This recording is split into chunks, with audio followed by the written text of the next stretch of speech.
Bom, vamos dar início à palestra de hoje. Boa tarde a todos, obrigada pela presença. Antes de começar, eu vou ler aqui os objetivos da Sociedade Teosófica. Então, o primeiro objetivo da Sociedade Teosófica é formar um núcleo de fraternidade universal da humanidade, sem distinção de raça, credo, sexo, casta ou cor. O segundo é encorajar o estudo da religião comparada, filosofia e ciência. E o terceiro é investigar as leis não explicadas da natureza e os poderes latentes no homem. Agora nós vamos nos preparar para a palestra de hoje. Vamos fazer uma pequena meditação. Vamos fazer uma respiração profunda. Fechar os olhos, acompanhando comigo o mantra da unidade. Ó vida oculta que vibras em cada ato. Ó luz oculta que brilhas em cada criatura. Ó amor oculto que tudo abrange na unidade. Saiba todo aquele que se sente uno contigo, que ele é por isso mesmo, uno com todos os outros.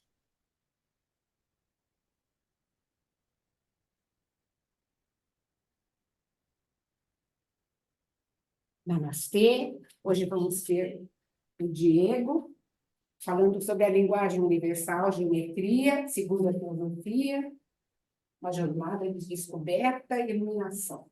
Então, vamos ao Diego. Bom, pessoal, boa tarde. Faz tempo que eu não ministro uma palestra aqui na Teosofia, né?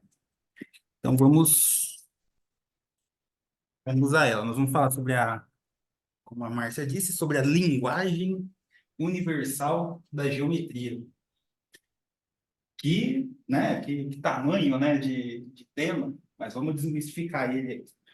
Ele é um tema bem amplo e bem denso, né? Então, nesses minutinhos aí que a gente tem, eu vou tentar dar uma sintetizada no assunto, né?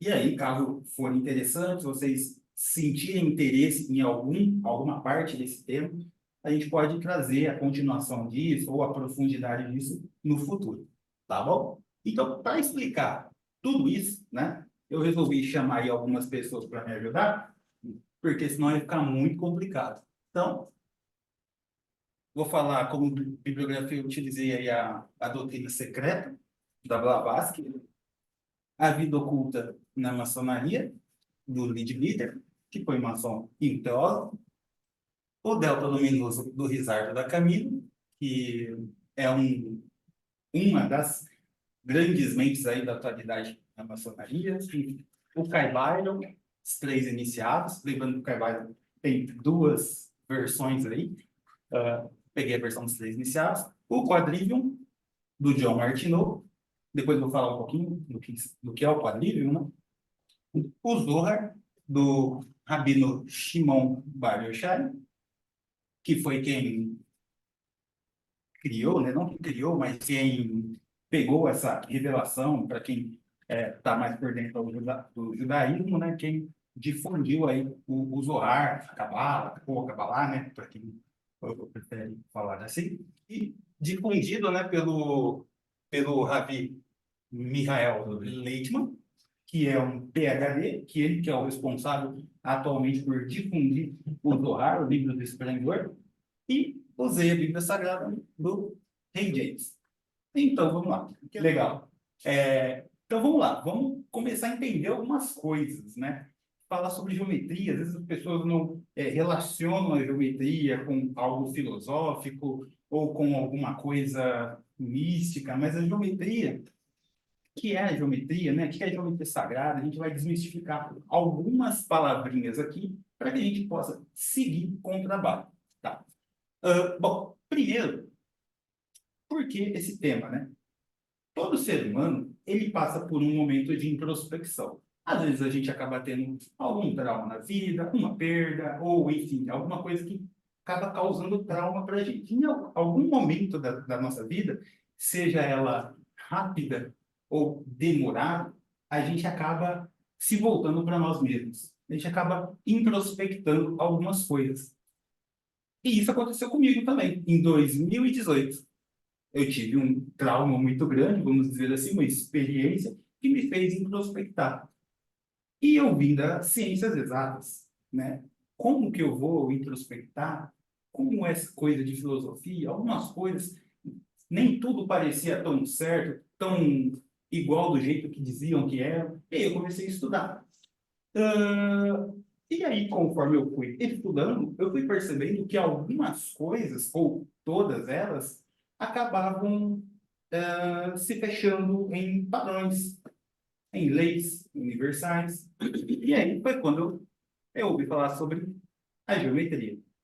A geometria a gente conhece hoje, geralmente, alguns de nós, como uma matéria que a gente aprende lá na escola, que é a falar sobre o quadrado, sobre o círculo, sobre formas geométricas.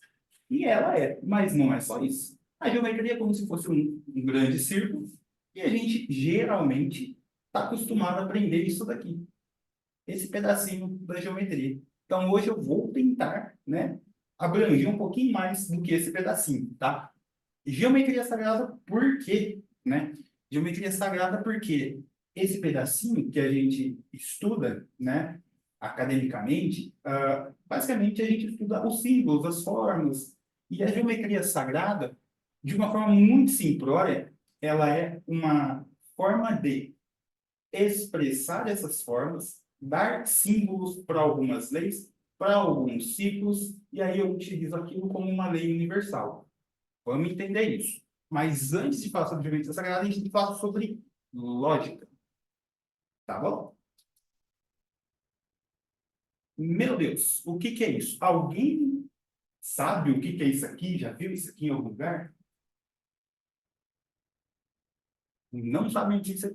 Isso daqui é um trechinho de um código de programação, de uma lógica de programação.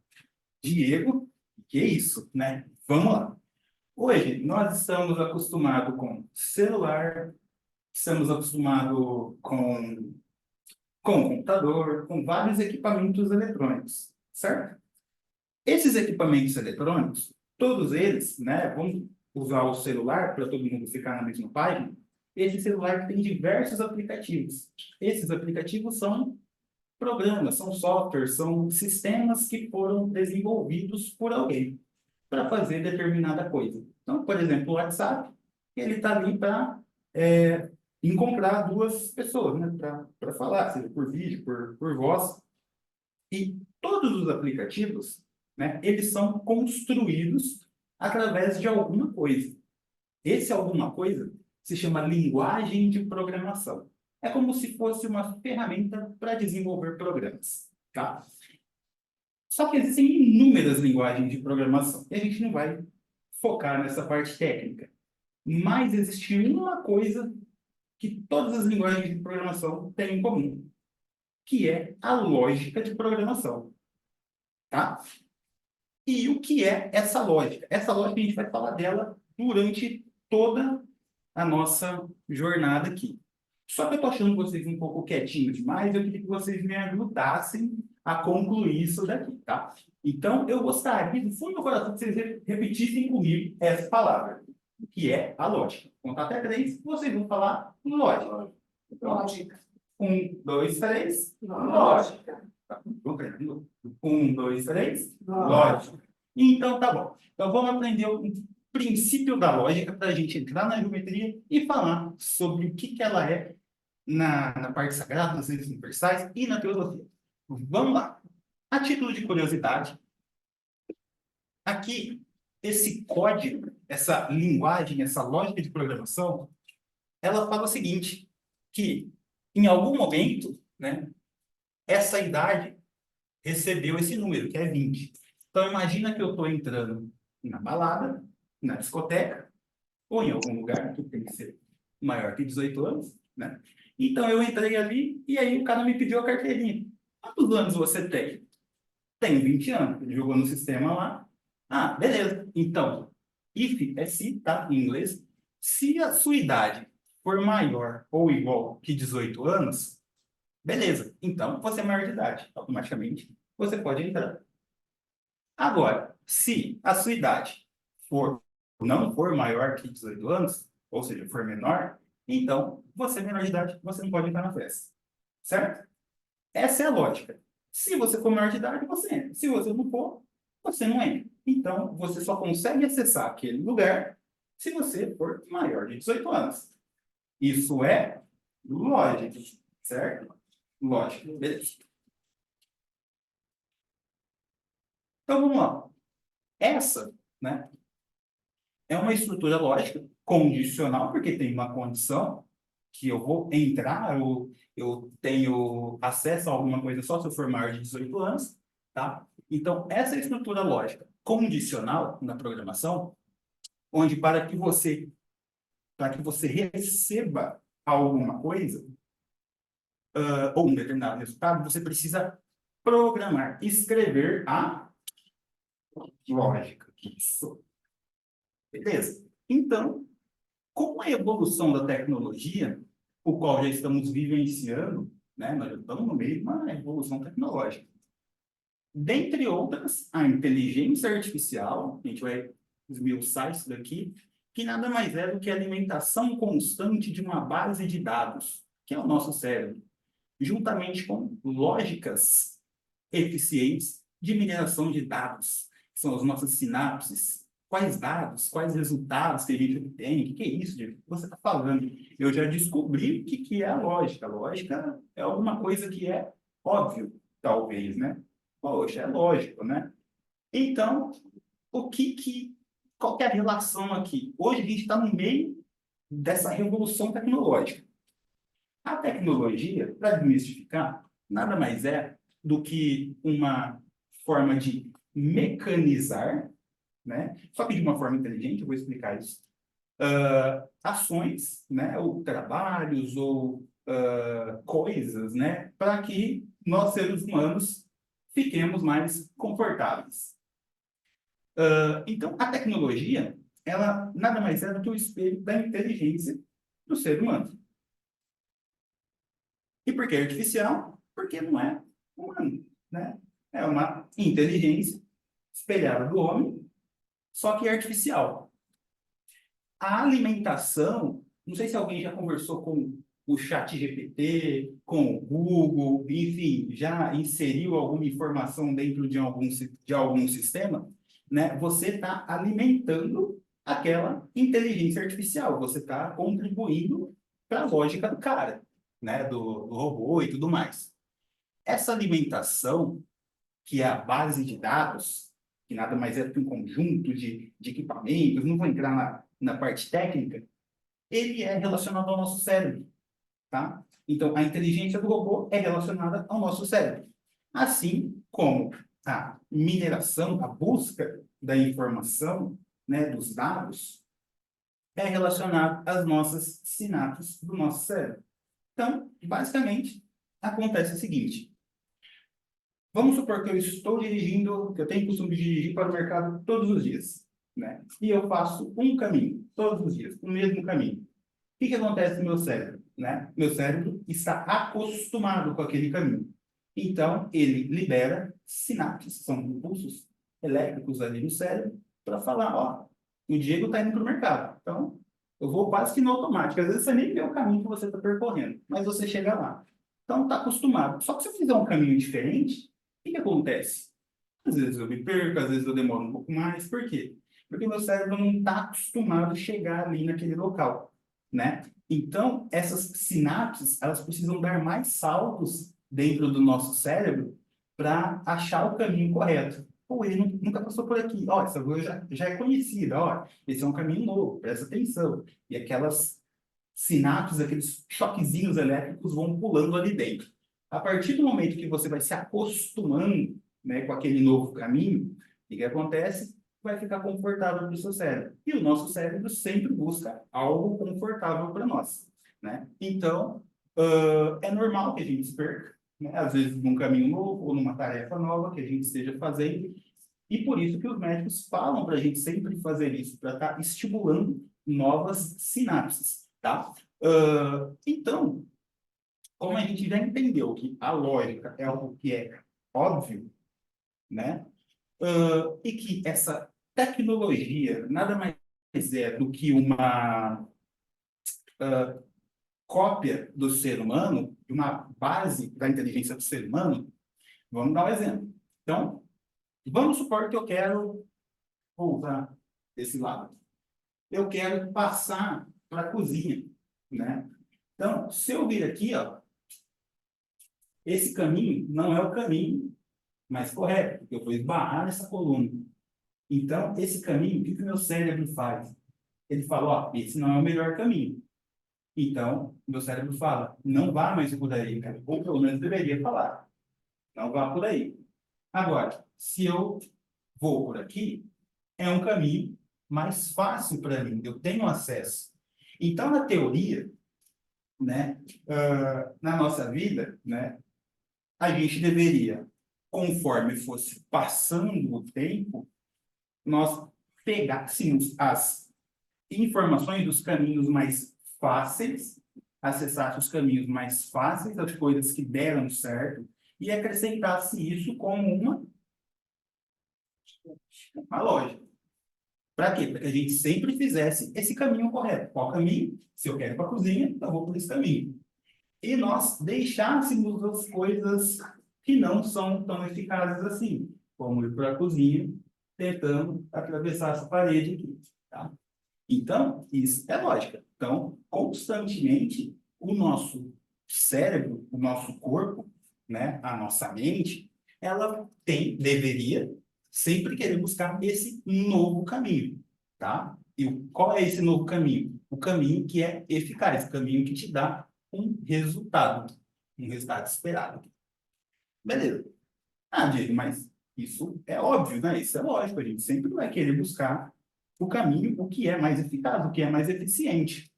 Será? Bom, vamos ver. Tem alguns exemplos aqui. Deixa eu ver o que eu posso pegar aqui. Tem nada para eu pegar. Mas imagina que eu estou com uma caneta aqui na mão, né? Quantos aqui conhecem a lei da gravidade? Um, dois, um quietinho.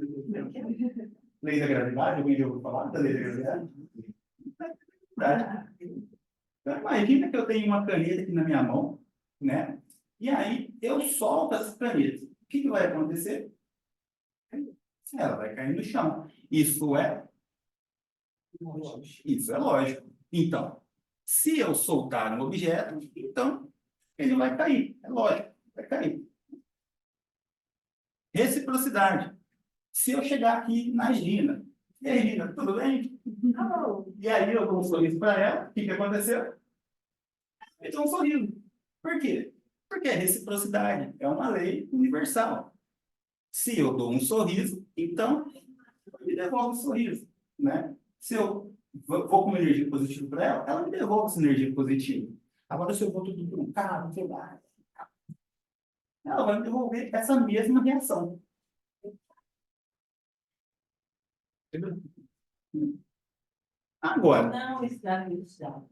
Em vez de estiver na idade dimensão, vídeos, tudo. bem-vindo.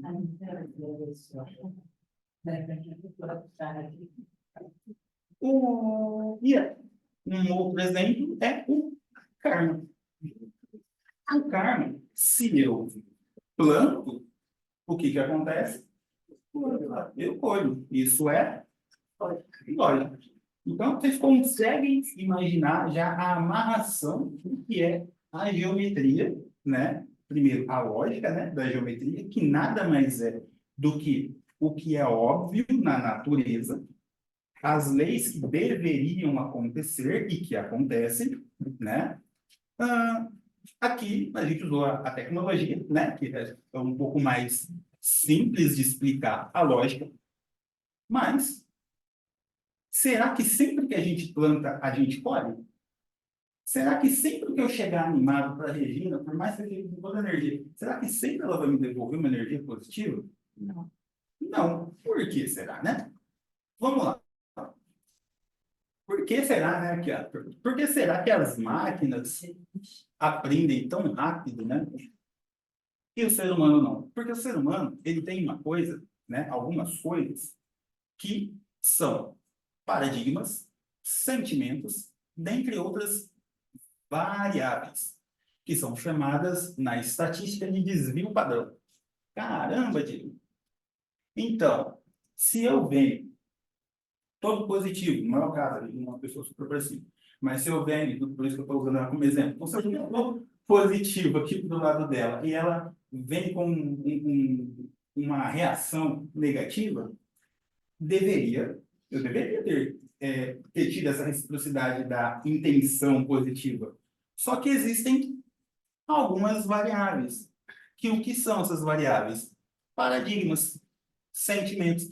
Paradigmas nada mais são do que crenças, né? Às vezes positivas, às vezes negativas, mas conhecemos como crenças limitantes, que nos limitam de chegar a determinado ponto, né? E sentimentos, que às vezes a gente é comum, por exemplo, se chega e dá bom dia para uma pessoa, bom, não responde, botar a cara no pulo, alguma coisa do tipo, mas é culpa sua? Não, né? Não é culpa sua, né? A lei funciona, só que existe uma variável ali, que são esses paradigmas e sentimentos, né? E por quê, né? Ficar sempre batendo a cabeça no pilar, né? A gente tem que ir buscar o caminho correto, né? O caminho que seja mais eficaz, que é a nossa melhoria contínua, né? Não vou deixar de ser feliz, de ser positivo, se a Regina, de repente, não for feliz comigo, né? Ou vice-versa, né? Não vou deixar de fazer algo que seja produtivo, se alguém for improdutivo comigo, ou algo do tipo. Bom, nesse processo de melhoria, né, contínua e auto-inovação, a gente tem que renovar o nosso entendimento. É o que diz aí o apóstolo São Paulo em Romanos 12, que ele diz o seguinte, né? Aí vai na tradução do Diego Balbino: não vos conformeis. A Regina estava comentando sobre receita, que ela gosta de receita, né? A geometria não é mais uma receita, né? Como você fazer um bolo, né? Por exemplo. Então, não vos conformeis em fazer o mesmo bolo todos os dias. Quem gosta de bolo de fubá? Alguém gosta de fubá? Alguém sabe fazer bolo de fubá? Fazer bolo de fubá. Só que, geralmente, a gente faz o bolo de fubá todos os dias, do mesmo jeito, da mesma receita. E o apóstolo São Paulo fala para a gente assim, ó, não vos conformeis de fazer sempre o mesmo bolo de fubá, porque renova a sua receita, renova o seu entendimento. Coloca ali erva doce, coloca um queijo, goiabada, insere alguma coisa, né, ali no meio. Renova, né, seu entendimento, né? Renova seu entendimento.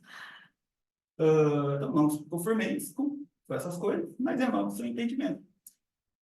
Isso é o que o apóstolo Paulo fala para a gente na tradução do Diego Balbino de hoje. Tá? Beleza. Agora que a gente já sabe o que é lógica, né? Que é essa coisa que é óbvia, mas que às vezes a gente acaba não fazendo, o que é geometria? A geometria é uma ferramenta lógica, né? É uma ferramenta, um conjunto de leis, né? A gente pode definir assim, conjuntos de leis, um campo de estudo que explora as formas, sim, como a gente aprende no colégio, né? Nas formas geométricas, que são consideradas significativas em várias tradições espirituais e filosóficas ao redor do mundo. Então, além dessa lógica geométrica, dessa coisa escolar, matemática, né? Existe todo um contexto espiritual aí por trás dessas formas, que é isso que a gente vai falar nesse trabalho. Bom, essas formas incluem o círculo, o quadrado, o triângulo, os números. Diego, mas número é geometria? Número não é matemática, número não é para contar, não é para calcular? Na verdade, não. O número ele é um símbolo. Se você pegar, por exemplo, na cultura judaica, né, eles desenvolveram não, né, eles leem, né, as letras, o alfabeto e os números como símbolos. E cada símbolo, cada cada número, cada letra que corresponde a um símbolo, representa alguma coisa. Então, das que a gente conhece mais, o alfa, o beta, o delta, cada um tem um significado místico dentro do judaísmo, tá? Não só dentro do judaísmo, um exemplo, tá? E os números também, eles são símbolos. Nós aqui no Ocidente não estamos tão acostumados com isso. Estamos mais acostumados em calcular os números, né? Usar parte das funções dele. Bom, então, os números e outras formas geométricas simples, bem como formas mais complexas, como o cubo de Metatron, a flor da vida e a sequência de Fibonacci. E aí, só uma curiosidade, o cubo de Metatron não é um cubo. Perceberam? A gente fala cubo, a gente lembra do quadrado, né? Daquela forma cúbica. Não, ele não é uma forma cúbica, né? Ele, na geometria, né? O cubo, na verdade, ele está relacionado a um plano com uma intersecção, tá? Então, eu tenho uma vértice, né? Eu interconecto isso daqui, tá? Bom, vamos lá.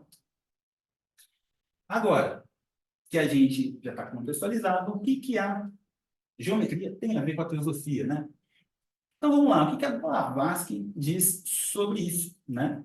Então, convém explicar o emprego de figuras geométricas e as frequentes alusões aos números e as em todas as escrituras antigas, como nos Puranas, no Livro dos Mortos, no Egito e até mesmo na Bíblia Sagrada, né? No livro de Dizian, tal como na Cabala ou Cabalá, há duas classes de numeração que é preciso estudar: os algarismos, que algumas vezes são simples véus, e os números sagrados, cujos valores são conhecidos pelos ocultistas através da iniciação. Então, esse estudo como um todo, né, é que ela cita os algarismos, né, mas a geometria como um todo, ela é encoberta por alguns véus, né? E véus, de uma forma muito simplória, a gente pode acabar traduzindo como algumas pequenas ignorâncias, né? Não ignorância de maldade, mas a ignorância de não conhecer o que aquilo quer dizer, tá? Então a gente precisa tirar alguns véus. E hoje a gente vai tirar alguns véus aí relacionados à geometria. Bom, a geometria desempenha um papel significativo da teosofia, né? A geometria é vista como uma linguagem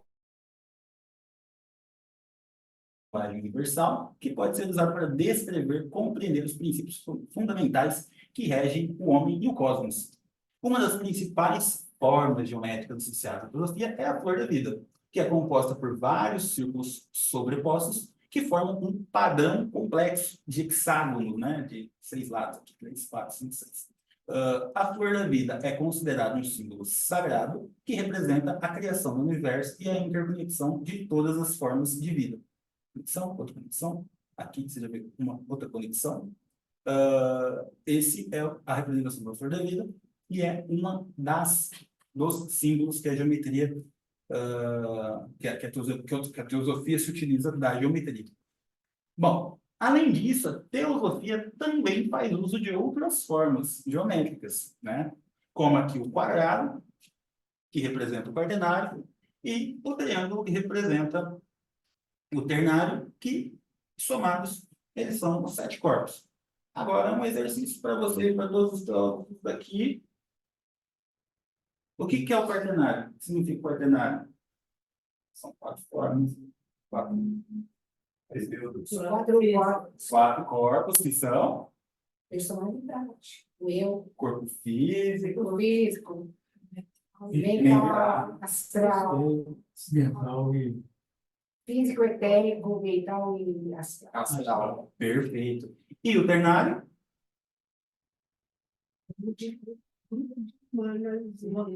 Manas superior, corpo causal, Atma e Atma.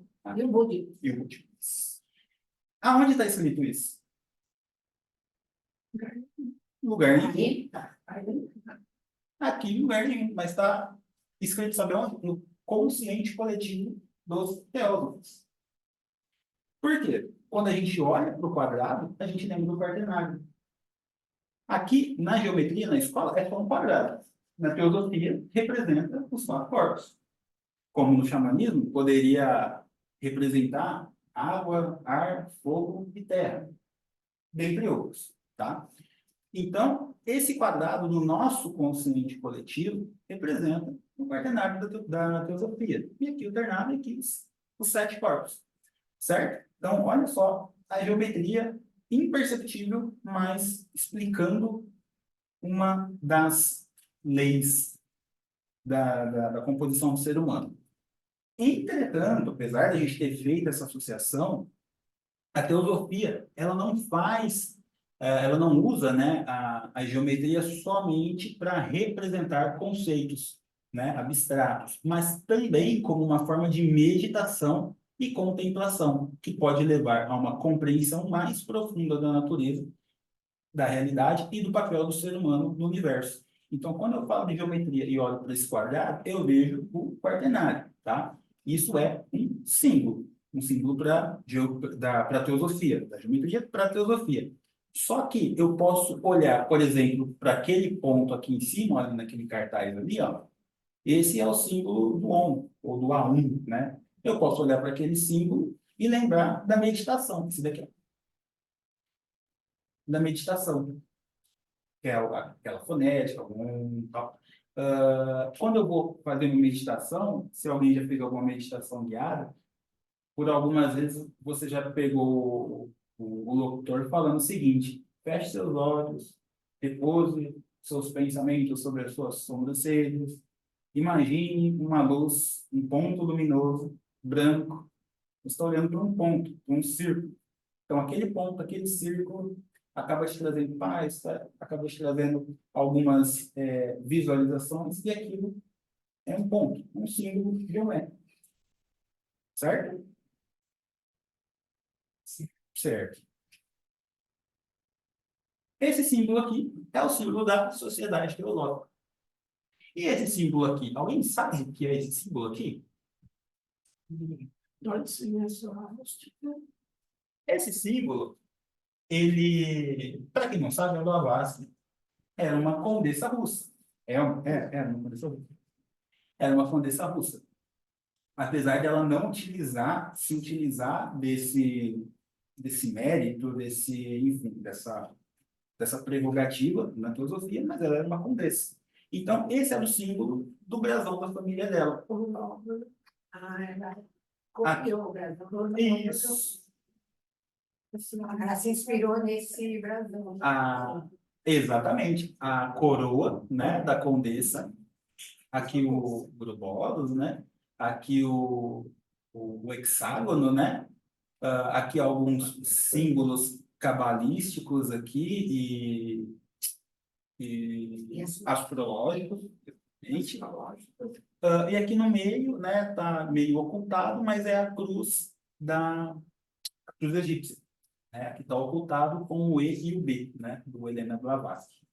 Então, quando começaram a desenvolver a sociedade teológica, né, utilizaram este símbolo da família da Blavatsky, da Condessa, para desenvolver o símbolo da sociedade teológica. Obviamente, com algumas... Eu nunca tinha visto aquele. A cobra. Né? A cobra? A cobra. Eu não deixa disso. Aí trocaram a coroa pela meditação, né? Do Om aqui. Os mais nessa cobra.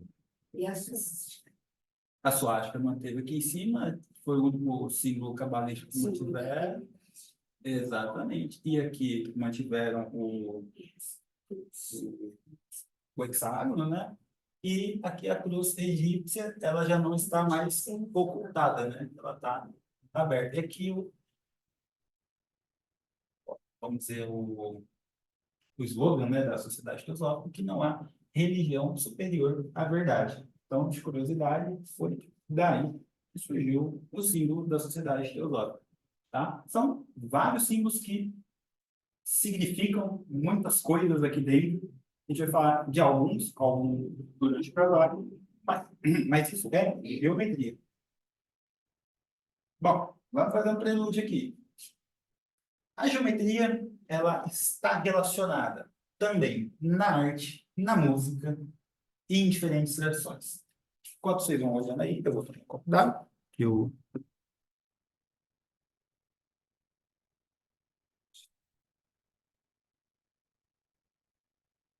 Bom, agora vamos ver a geometria na prática, né?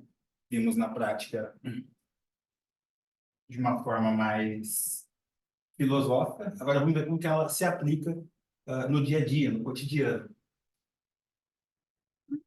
Vamos começar falando desse cara aqui, Nikola Tesla. Essa frase é atribuída a ele. E ele diz o seguinte: se você quiser descobrir os segredos do universo, as leis do universo, a geometria do universo, pense em termos de energia, frequência e vibração.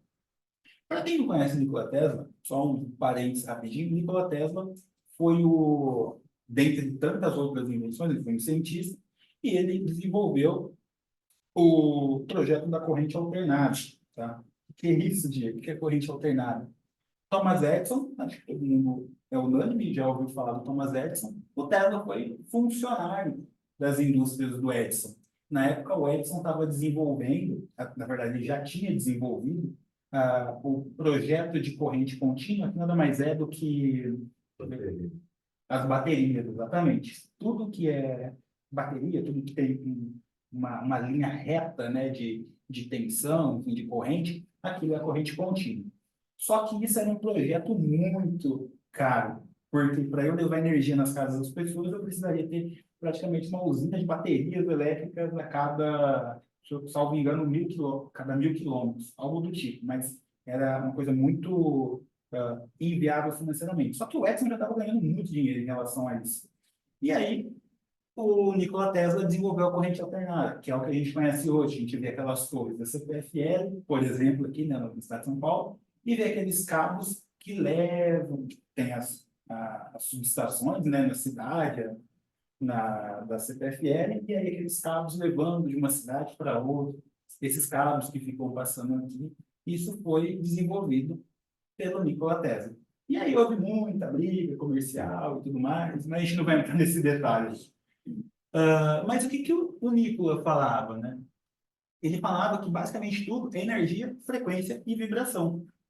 Poxa, interessante.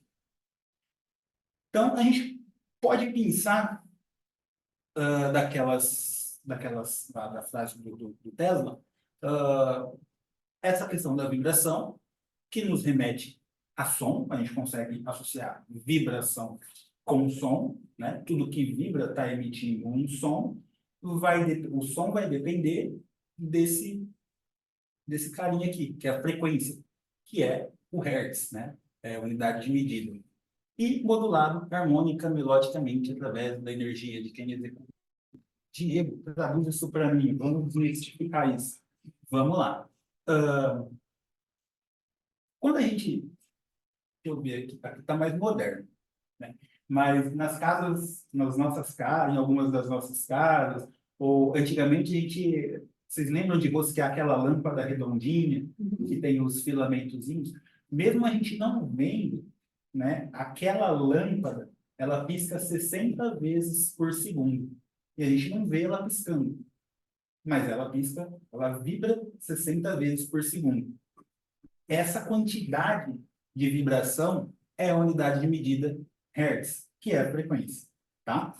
Quando você vai tocar uma música, quando você está diante de um instrumento, alguém tem contato com música, com algum instrumento, ou gosta de música? Gosta, legal. Quando o pianista vai tocar, né, ele afina o instrumento dele. Quando o violonista vai tocar, ele afina o instrumento dele. O que é essa afinação?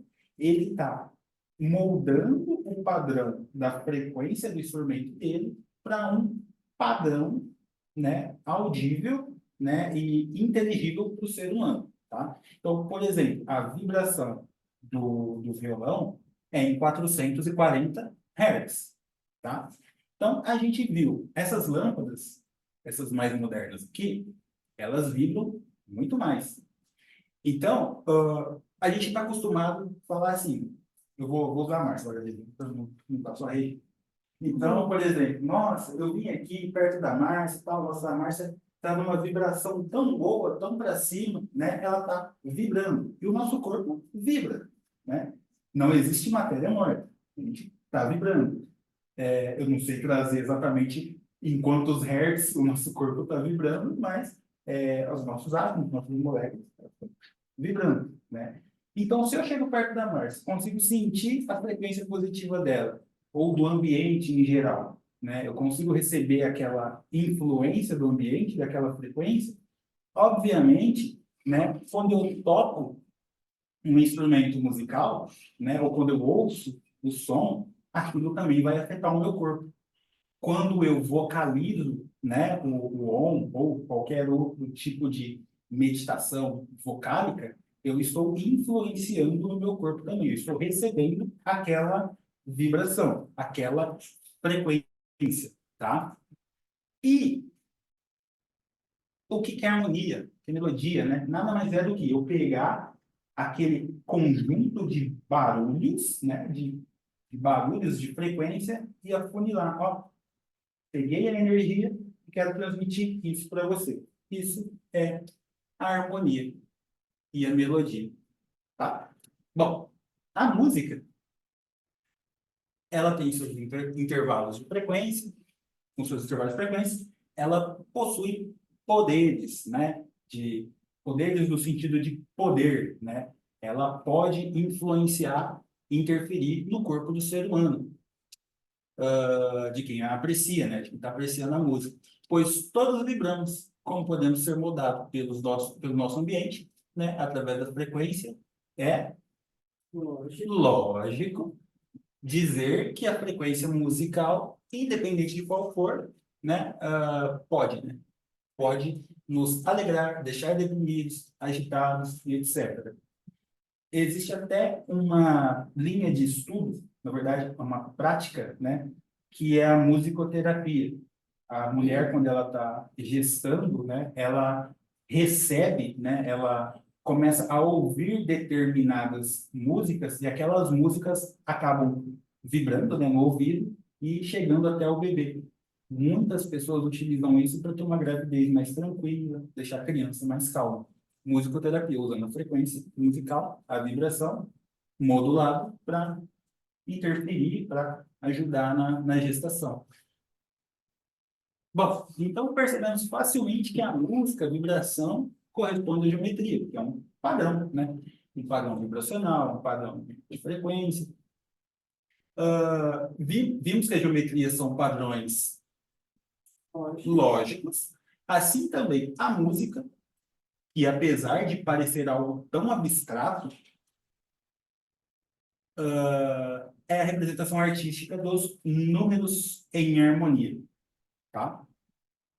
Vou falar bem rapidinho aqui para não ficar na parte técnica, apesar de gostar desse assunto. Nós temos padrões dentro da música, tá? Então, nós temos 7 notas musicais, são do Ré, Mi, Fá, Sol, Lá, Si. Obviamente, tem suas derivações, maior, menor e tudo mais. Então, são 7 as notas musicais. Também são 7 os modos gregos. O que é isso, Diego, né? Geralmente, só para vocês terem uma ideia, quando a gente ouve uma música popular, vamos dizer assim, a gente está ouvindo nesse modo aqui, que é o padrão, modo standard. Então, a gente está na rua, às vezes a gente ouve uma música, a gente nem conhece a música, às vezes a gente se pega cantando, melodia ali, que é algo que a gente está acostumado. Só que vocês já ouviram algumas músicas que de repente fala, nossa, essa música me angustia, ou é diferente, me causa alguma coisa diferente, porque possivelmente ela está indo para outros modos gregos. E aí, só como um bônus, tá? Só para explicar, para dar um exemplo prático, o hino nacional, né, enfim, da Inglaterra é em frígio. E quando você ouve o hino da Inglaterra, aí eu convido vocês a escutarem na casa de vocês, você sente uma coisa mais majestosa, mais imponente. A pessoa simplesmente pegou as mesmas notas musicais e tocou num tom, num modo diferente do padrão. Tá? Então, ela utilizou a ferramenta que é a música, pegou a frequência vibracional Exatamente. E adaptou para o que ela achou, para que para a finalidade que seria, né, que seria essa intenção da gloriosidade, da grandeza, tá? Escalas, existem diversas escalas na música. Não sei se vocês já viram alguém tocando, fazendo aqueles solos. Isso. Essas escalas, existem inúmeras escalas. Eu vou citar uma, só para exemplificar na geometria, que é a escala pentatônica, tá? A gente viu que a escala são 7 as notas musicais, mas na escala pentatônica nós trabalhamos só com 5 dessas notas.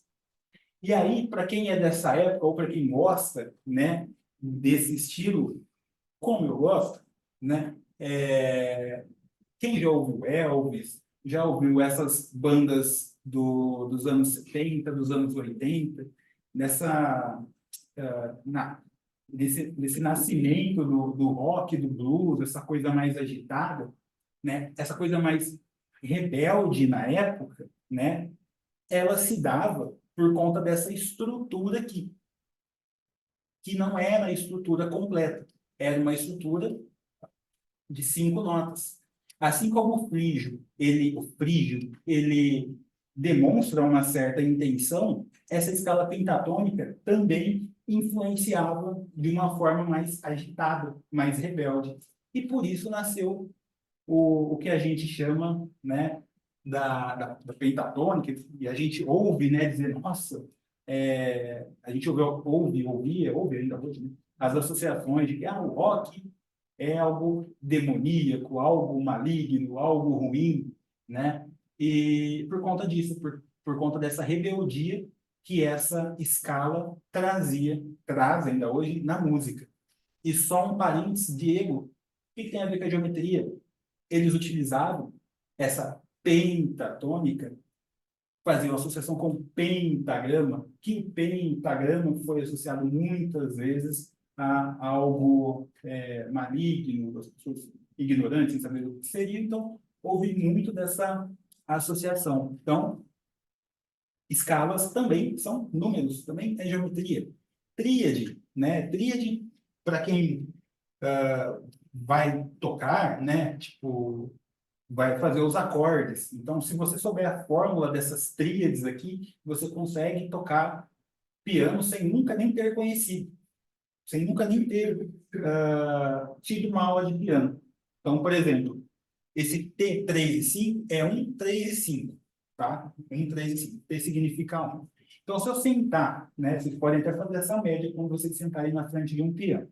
Quando vocês forem na frente de um piano, vocês vão identificar lá, tem um conjunto de teclinhas pretas lá, né? E elas são dispostas em uma teclinha preta, duas teclinhas pretas perto, depois mais 3, depois 2, 3, tal. E aí você vai nessas duas teclinhas pretas, vai na primeira aqui, né? Uma teclinha antes da preta, de qualquer lugar do piano, e aí você vai encostar um dos seus dedos na primeira teclinha, vai pular um, vai colocar o outro dedo, vai pular o outro e vai colocar o outro dedo. Então, 1, 2, 3, 4, 5. Então, 1, 3 e 5. Aquilo vai ser um acorde de dó. E se você for fazendo esse mesmo desenho durante todo o piano, você vai estar tocando todos os acordes sequencialmente. Então, isso é matemática, isso é a lógica da música, tá? Essa tríade representa o triângulo, né? Essa tríade está nas escalas, essa tríade está nos acordes, nas melodias. Ela é para a música como é o triângulo na essência divina para a filosofia. Então, a tríade é a essência musical. Ela está em toda a música. Ela é a essência, o que seria a essência divina para nós teósofos, é a essência da música. E a tétrade é a mesma tríade, só que acrescenta um princípio emocional mais tenso. Isso aqui você ouve muito nas músicas sertanejas, caipiras do passado. Você sente aquela história, Quem já ouviu aquela música lá do Rastros na Areia, aquela coisa mais, nossa, né? Como mexeu comigo, foi tão diferente essas músicas sertanejas que contam uma história e que de fato, né, tem melodicamente a intenção musical, eles utilizam esse padrão aqui. Então, a música também é geometria, também é lógica. Em outros lugares, né, nas artes liberais, nas ordens. Então, as 7 artes liberais, que hoje que podem ser estudadas no trívio e no quadrívio, possuem em sua composição as seguintes artes: gramática, lógica, retórica, que compõem o trívio, matemática, música, geometria e astronomia, que contemplam o quadrívio. Antigamente, né, só os homens livres, os grandes nobres, os filhos dos grandes nobres, podiam estudar. E o que eles estudavam? Esses dois conjuntos de matéria, que é o trívio, que é o conjunto de matérias do trívio e do quadrívio. Tá? O trívio tinha essa grade curricular, vamos dizer assim, né? Que é a gramática, que é a arte de compreender símbolos, né? Não é só como a gente conhece hoje, algumas de nós conhecemos hoje, e é só a gramática ali tradicional, da combinação, mas é a entender os símbolos, inclusive os números, entender o que eles simbolizam, inclusive desenhinhos, quadradinhos. Então, era a arte de entender, a lógica de compreender, que a gente viu hoje, e a retórica de transmitir a informação. Então, esses 3 carinhas aqui, essas 3 matérias, elas correspondiam, né? O triângulo também estava interligado na nossa parte mental, tá?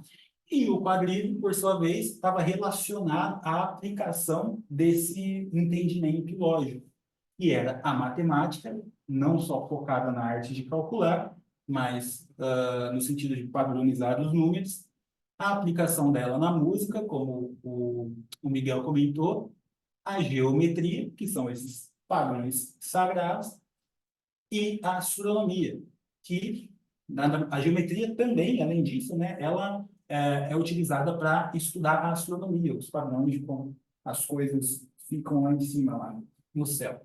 Bom, vamos lá. Aí depois, né, dessas 7 artes liberais, se desdobrou as artes mecânicas, que aí os filhos dos coronéis eles puderam estudar, que aí veio a, a astrologia, a agronomia, dentre outras matérias derivadas do trívio e quadrívio, mas tudo começou com esses carinhas aqui. Inclusive, é uma leitura muito interessante, principalmente para quem é da área da educação, que se já não leu, né? Estudar um pouquinho do trívio e do quadrívio, né? É uma perspectiva bem, bem legal, assim. Algumas ordens, por exemplo, a Rosa Cruz, eles assumem as vocalizações como ferramenta para equilíbrio e até mesmo para cura. Cada vocalização é impostada de forma específica para alcance de órgãos e regiões específicas do corpo. Então, na Rosa Cruz, por exemplo, que é uma ordem,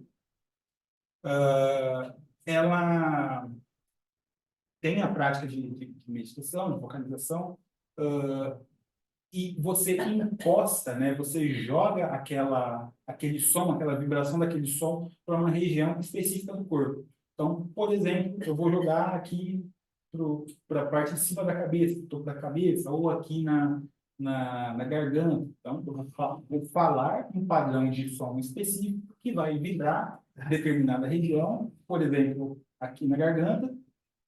Aquilo vai estimular as minhas glândulas, por exemplo, a tireoide, né, no caso da garganta, e entende-se, né, acredita-se que ao longo do tempo, conforme você vai estimulando, né, a glândula, no caso, por exemplo, aqui a tireoide, aquela tireoide, a glândula, ela vai começar a trabalhar como ela deveria funcionar, tá? E isso para todo o corpo, baseado nos chakras e tudo mais, mas não só. Por favor. Eu fiz parte de um coral e eu lembro que a maestrina lá falava que quando a gente canta em conjunto, tem não sei se deve ser melhor que uma coisa de vibração, então era separado por vozes, né? Então, sopranos, contraltos, homens e tal. E cada grupo, a gente ficou, assim, super unido. Eu, assim, sou mais cética, mas é incrível. O dia do coral era o dia que eu tinha as melhores noites de sono, do ensaio. Eu nunca gostei de apresentar, porque era meio tímida, sabia que cantava mal, mas aquele som junto diz que era uma forma de uma oração para Deus, que surgiu na igreja, né? Nas igrejas. Sabe? Meu, Neuza, perfeito o exemplo que a senhora deu. E esse sentimento, essa vibração em conjunto, na teosofia ou em outros lugares também, nós chamamos de egrégora, tá? Então, por exemplo, eu estou aqui, eu tenho um padrão de sentimento. Eu estou sentindo alguma coisa, eu estou liberando uma energia, seja positiva ou negativa, tá? E às vezes não tão positiva, às vezes não tão negativa, mas eu tenho um nível de frequência vibracional. Se eu venho aqui e, tipo, eu estou conversando com meu amigo aqui, e aí a gente está conversando, tal, a gente está trocando uma ideia, de repente a gente descobriu alguma coisa em comum, né? É incomum, a gente sente alguma coisa diferente. Então, o que acontece? A gente está gerando uma egrégora em conjunto. É como se fosse uma energia coletiva. Eu tenho uma energia,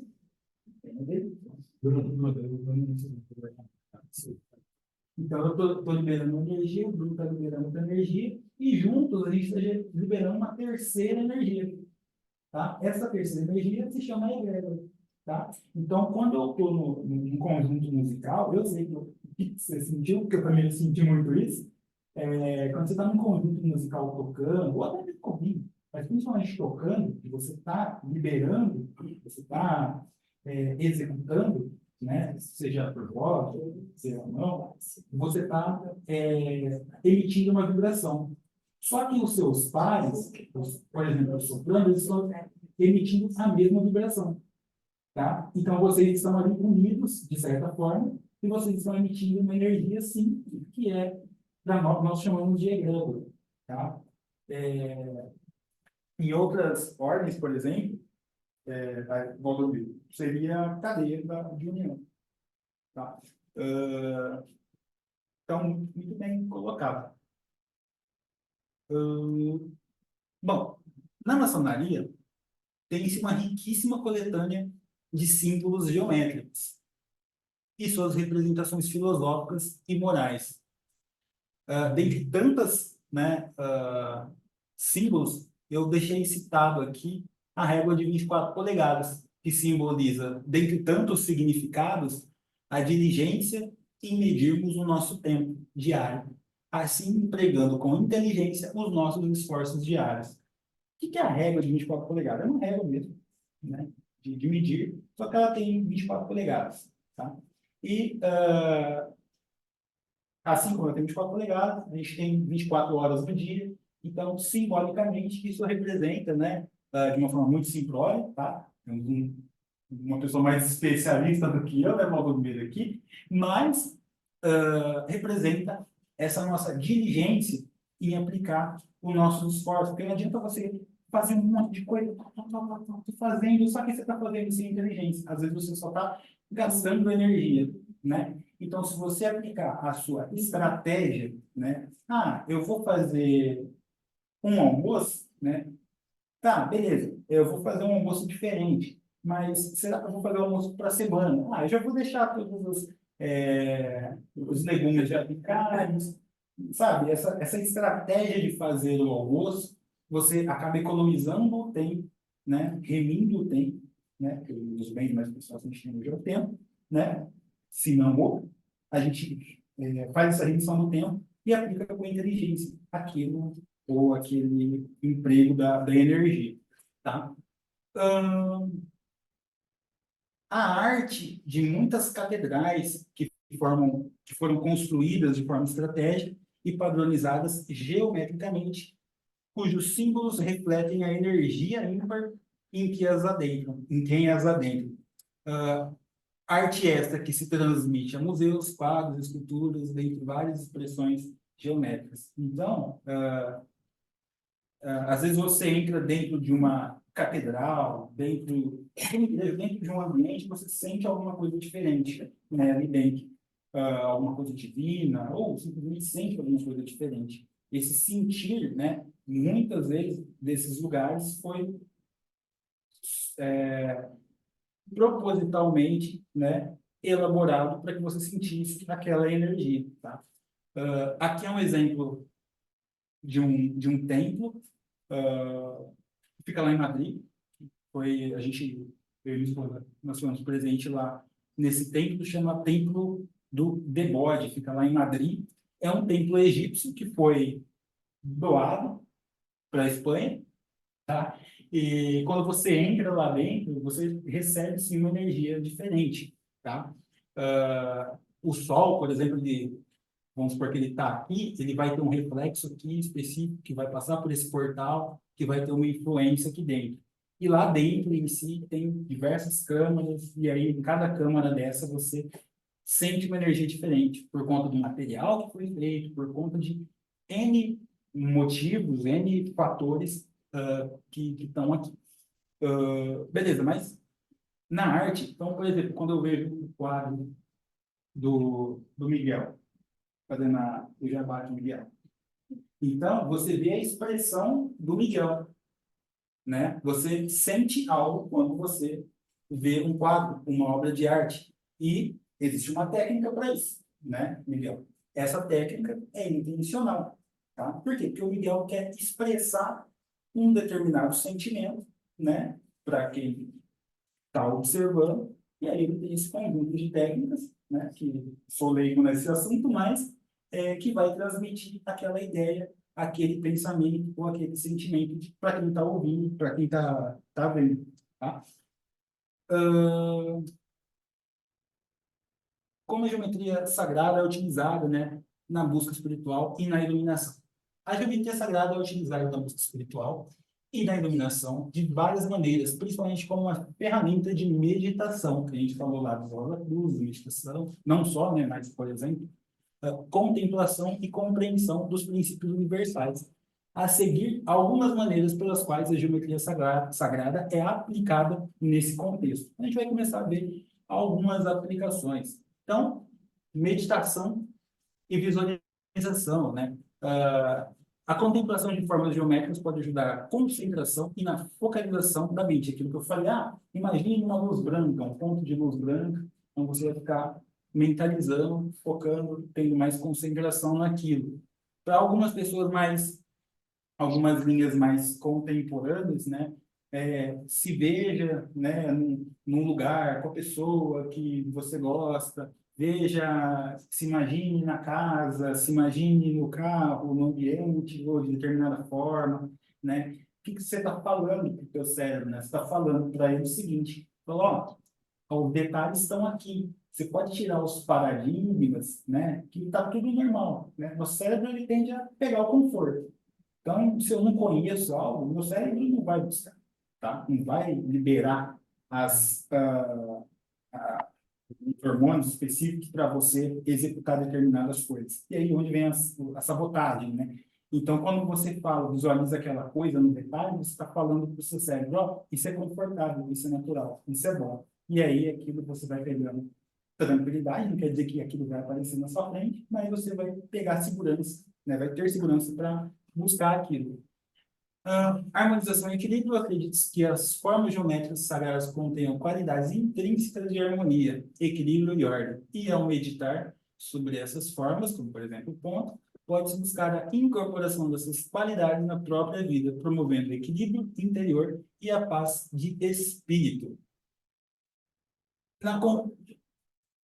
Isso, olho de Horus, aqui é a cruz, né, Egito, olho de Horus aqui no meio. A geometria sagrada é vista como uma linguagem simbólica que pode ser usada para representar os princípios fundamentais que governam o universo, como a interconexão de todas as coisas, a dualidade e a unidade, a natureza cíclica da existência. Ao estudar e meditar sobre esses símbolos, que a gente já falou, sobre números aqui, né? busca-se uma compreensão mais profunda da natureza e da realidade. É como a gente olhar para o quadradinho lá da filosofia e ver o quaternário e meditar em cima daquilo. Então, significado. Lembrando que a gente viu que geometria é o estudo dos símbolos e a gente viu que os números também são símbolos, né? Então, a gente vai falar sobre os números agora, né? Especificamente. A gente está caminhando para o final, tá? Claro que tem muita coisa lá. Tá tranquilo, né? Então, tá bom. Tem bola aí depois, tá? Não é tanto. Na geometria sagrada, os números têm significados simbólicos profundos que refletem aspectos fundamentais da criação e da realidade. Cada número é visto como uma expressão única de energia e consciência, e suas propriedades geométricas são consideradas portadoras de significado espiritual e metafísico. E a gente vai ver agora um conjunto de slides, está acabando, tá, pessoal? Falando especificamente dos números. Mas antes eu deixei alguns símbolos aqui bem interessantes. Quando a gente olha para esse 12, a gente vê esse algarismo romano, a gente está fazendo uma associação de que o 12 representa meio-dia, né? Esse algarismo representa meio-dia. Se a gente não ver esse número aqui, tradicionalmente hoje, né, a gente está acostumado a já ver as horas. Aqui algumas pessoas têm um pouco de dificuldade de ver pelo algarismo romano, mas é tranquilo ver as horas pelos algarismos romanos. Isso já é comum, tá? Para quem é da música, tem essas relações. Tipo, eu sei que aqui é o 1 e aqui é o 6, que são os acordes maiores e menores. Então, existem essas representações. Aqui vai ficar pequenininho, depois se alguém quiser, posso enviar para quem tiver interesse no grupo, enfim. Mas é um conjunto de mapas de visualização de dias, de meses e de posições astrológicas do zodíaco. Esse documento, a gente tirou foto em uma biblioteca templária lá em Ponferrada, na Espanha. Um acervo imenso de como eles faziam as tecnologias na época. E a gente achou muito interessante isso daqui, dentre outros, né? E a gente pode fazer uma associação também, simbolicamente, tá? Aí, infelizmente, está muito bonito. Mas... Aonde, Diego, você falou que pode ser visto? Na Espanha? Tá. Esse documento aqui, na Espanha, especificamente na cidade de Ponferrada, lá na cidade templária, e aí lá tem um castelo, né? E que é o Castelo Templário, e nesse Castelo Templário tem a Biblioteca dos Templários e tem esse documento. Eu tinha entendido Ponferrada, mas agora... Show. Mando sim. Então, vamos lá. Vamos na nossa jornada aqui do 0 ao 10. Número 0 significa, né, o ciclo eterno. Ele possui começo, não possui começo nem fim, né, sugerindo um ciclo, né, representado aqui pela serpente, né, pelo Ouroboros ou Uroboros, né. Eu vi algumas terminologias diferentes, mas essa serpente, né, que é a serpente ali lá, que significa serpente da filosofia também, representa esse círculo, né? Esse ciclo contínuo, tá? Então, quando a gente olha isso daqui, a gente lembra do ciclo contínuo. Lógico, tá? Que, como eu falei no começo, tem muitas representações, é um assunto bem extenso e bem denso, eu estou dando uma sintetizada, tá? Só para a gente não ficar horas e horas aqui, tá? O número 1 representa o ponto, a unidade, né? O princípio criador. Apesar de ser um círculozinho aqui, mas se fosse só um ponto não ia aparecer. Então, imagine isso como um ponto, tá? Esse é o princípio criador, princípio uno, né? Que a gente fala aqui na teosofia. Que simbolizaria o criador, o eterno, o Deus, enfim, essa representação da divindade. O número 2 representa a dualidade, o equilíbrio e a polaridade, que é um princípio hermético. né? Por exemplo, bem e mal, feminino e masculino, a luz e a escuridão, né? É o oposto que, na verdade, acaba sendo você mesmo, né? É aquela brincadeira que o nosso amigo Marcos sempre fala, né? O Jó brigando com ele mesmo lá no Carl Jung. Bom, o número 3 representa a trindade e equilíbrio entre corpos, mente e espírito, a completude das coisas. Um exemplo é o triângulo equilátero, simbolizando na filosofia o hexágono ternário, que é o corpo mental superior, búdico e o átmico. Aqui do lado ficou um pouquinho borrado, mas é a foto da pirâmide do Louvre, né? A pirâmide do Louvre. Nós tiramos um pouquinho de cima a foto. E interessante que lá no Louvre, ele tem essa pirâmide apontada para cima, que a gente sempre está acostumado a ver, mas para quem entra no salão interno, exatamente, ele tem a pirâmide invertida, né? Representando, né, aquele príncipe hermético também, tudo que está em cima é igual a tudo que está embaixo. O número 4, a gente falou do quaternário, né? Mas para algumas linhas representa também, né, o ar, o fogo, a água e a terra, que representa a estabilidade, a materialidade, né? Os 4 elementos. E na teosofia, né, no caso, o quaternário, que é o corpo físico, o etérico, o astral e o mental inferior. O 5, né, ele representa a transformação, ele representa a inserção de uma quinta essência, né? Que, por exemplo, aqui na Rosa Cruz, é representada por essa rosa no meio da cruz, em alguns lugares a pomba que sai do coração, mas representa esse fôlego de vida, né? Essa centelha divina, essa essência divina. O número 6 representa aqui o hexagrama, né? Do Salomão, da Goetia, enfim, mas a gente vê mais esse daqui, né, nos livros, que também é um princípio hermético da correspondência, né? Tudo que está embaixo é como tudo que está em cima. A gente viu lá no exemplo da pirâmide do Louvre, né? Essa é a representação do número 6, a representação da correspondência. Lembrando mais uma vez que existem inúmeras, né, ideias, inúmeros símbolos, inúmeras coisas que a gente consegue tirar de dentro desses símbolos, tá? Estou bem que resumido aqui. O 7, né, ele representa ciclo, tá? E como exemplo, a gente tem os 7 chakras, os 7 dias da semana, as 7 notas musicais. Então, se eu estou tocando o piano, se eu tocar para ser tudo completo, para ser um ciclo, eu tenho que ter as 7 notas. Os chakras, né? Eles precisam estar os 7 chakras alinhados para que tudo fique legalzinho, né? Se tem algum chakra desalinhado, a coisa não fica legal. Quando você não arrumar aquilo, né, não vai ficar um ciclo completo, né? São os setenários. O número 8, talvez um dos mais conhecidos, né? Esse símbolo é o símbolo do infinito, que dá a ideia, né, de interconexão, né, do universo.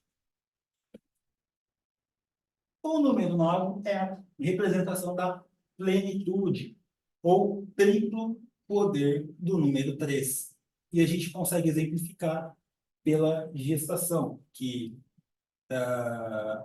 algumas pequenas variações, mas, né, tem os 9 meses aqui e representa essa realização. Então, se vocês verem, né, alguém gestando, né, vocês vão ter essa ligação com o número 9, que representa a realização. Quando você, né, tem o filho, você se sente realizado, completo, como se tudo tivesse perfeito ali, e está perfeito. E o número 10 representa a totalidade, a realização, a transcendência. Então, como exemplo, é a esfera representando a totalidade, sem começo nem fim, e o uno na frente, né? O 1 e o 0, que é a centelha que representa o divino no homem, né? Para algumas soluções de ponto no meio do círculo. Aqui eu coloquei o símbolo da roda da fortuna, do tarô, tá? Mas tem diversas representações. Basicamente, é o divino nesse ciclo do homem. E as nossas conclusões que a gente pode tirar, que com entendimento, né? Quando a gente entende a geometria, né?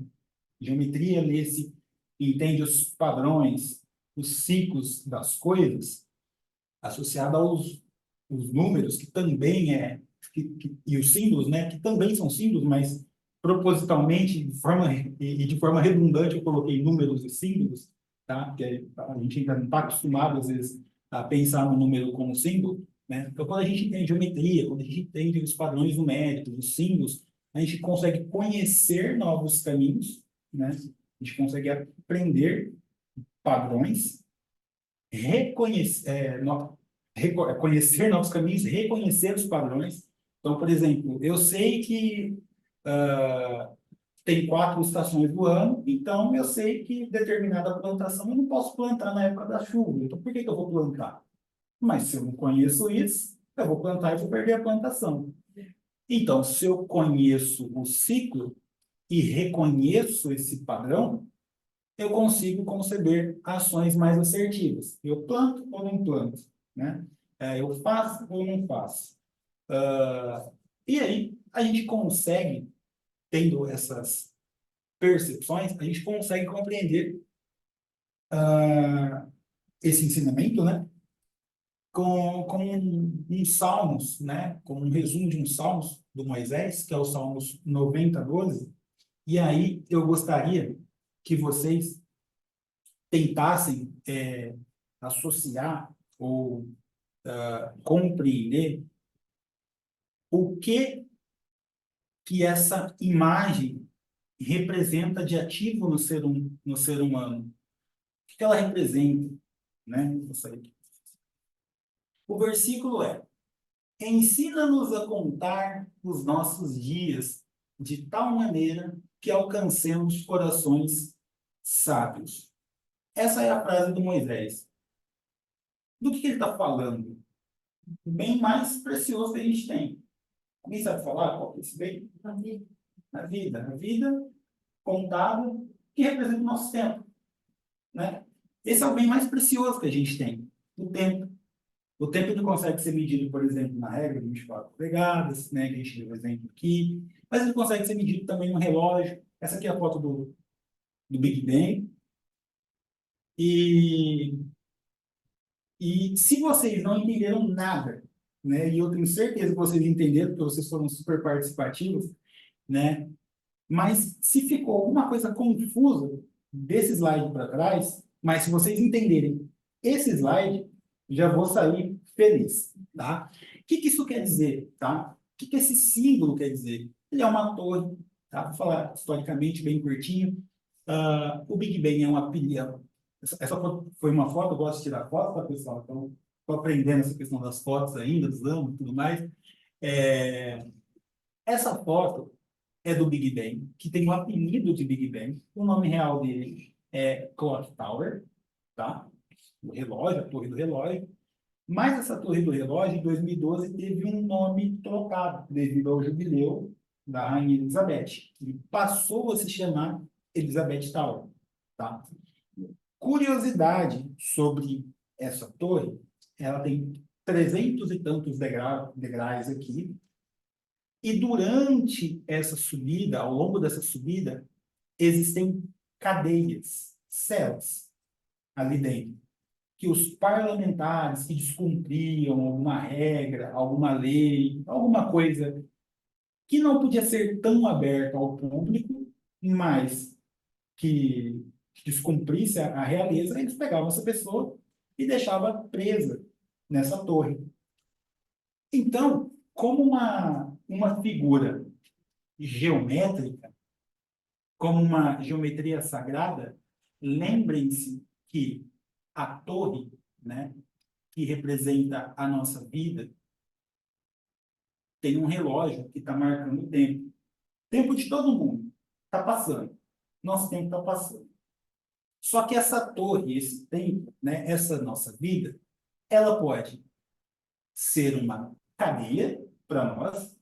Então, como que nós estamos lidando com o nosso tempo?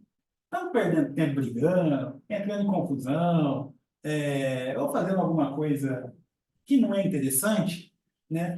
Esse tempo, ele pode ser uma cadeia para nós.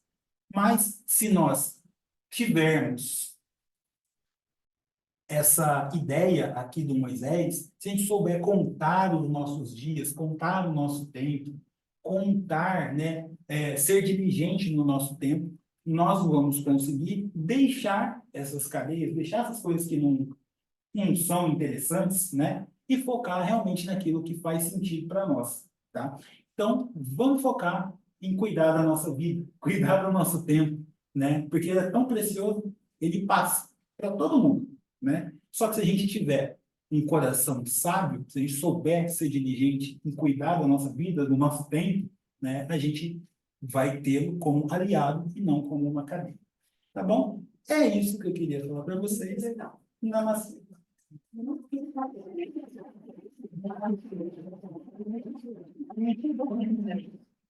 Agradecendo ao Diego pela explanação de hoje. Nós vamos fazer o encerramento, e após o encerramento, vocês podem fazer os comentários, e quem quiser fazer alguma pergunta, seja à vontade.